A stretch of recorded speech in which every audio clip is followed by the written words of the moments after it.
53 বছরের সমস্যার সমাধান 6 মাসের সরকারের কাছে চাওয়া অনেক বেশি বলে মন্তব্য করেছেন পরিবেশ, বন ও জলবায়ু পরিবর্তন এবং পানি সম্পদ উপদেষ্টা সৈয়দা রিজওয়ানা হাসান। বিকেলে রাজধানীর সিরডাপ মিলনায়তনে Bangladesh legal aid and services centre blast আয়োজিত উপযুক্ত বর্জ্য ব্যবস্থাপনা এবং স্বাস্থ্যকর পরিবেশের অধিকার কেন্দ্রিক সংস্থার বিষয়ক নাগরিক সংলাপে এসব কথা বলেন পরিবেশ উপদেষ্টা। তিনি বলেন, বুড়িগঙ্গা দূষণমুক্ত করা একটা অসম্ভবকে সম্ভব করার মতো কাজ চলছে। বর্জ্য ব্যবস্থাপনার ক্ষেত্রে পরিবর্তন আনার কথা জানান উপদেষ্টা রিজওয়ানা হাসান।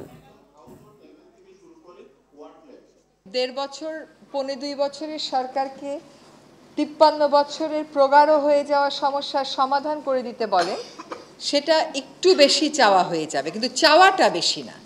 এই চাওয়াটাই যৌক্তিক, চাওয়াটাই যথার্থ, কিন্তু চাওয়ার সাথে পাওয়া মিলাতে একটা প্রক্রিয়া এবং একটা সময়ের সমন্বয় লাগবে।